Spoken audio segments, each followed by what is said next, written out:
Kush po dëshironte të bëhej me çdo kusht ushtruesi detyrës së kryeprokurorit të shtetit? Atë që Kelmendi ishte i rezervuar ta thoshte në publik, e kishte thënë në këtë mbledhje të Këshillit, e më pas edhe në një intervistë ekskluzive për betimin për drejtësi, një det pasi ishte shkarkuar nga pozita. Si Besim Kelmendi në fillim të muajit dhjetor 2025 bënte luftë për mbrojtjen e reformës në sistemin prokurorial, se Besim Kelmendi në fund të dhjetorit të 2025-s, disa ditë para fillimit të reformës, dezertoi nga pozita e ushtruesit të detyrës së kryeprokurorit të shtetit gjatë përplasjeve për jetësim të reformës në KPK.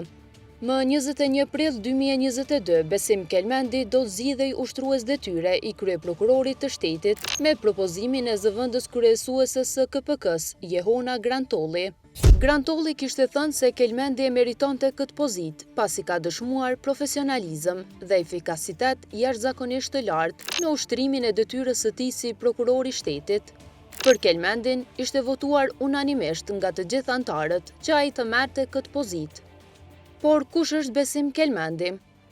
Besim Kelmendi rrugtimi në institucionet e drejtësisë do e fillonte në vitin 1986 deri në 1987 si praktikant në gjykatën e Qarkut në Prishtinë. Në 1988, po në këtë gjykatë, për 3 muaj do punonte si përkthyes edhe për 2 muaj tjerë si sekretar në gjimnazin Sami Frashëri.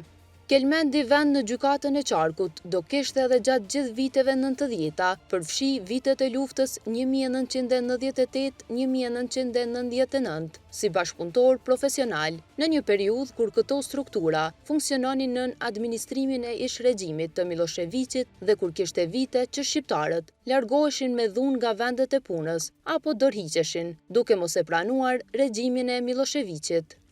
Shteti i pas luftës së Kosovës i hapi Besim Kelmendit dyer dhe mundësi pothuajse të pakufishme. Nga vitet 99 deri në 2000, Kelmendi do ishte bashkëpunëtor profesional në Gjykatën Supreme, pastaj ishte emëruar edhe si gjyqtar për 4 vite në Gjykatën e Qarkut.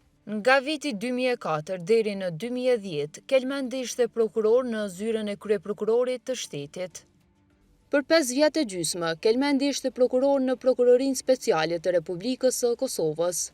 Kurse më 1 shtator 2015 u zgjodh prokuror në zyrën më të lartë prokuroriale, e më pas edhe ushtrues detyre kryeprokuror. Në pozitën e ushtruesit të detyrës së kryeprokurorit, Kelmendi do qëndronte 3 vjet e 7 muaj.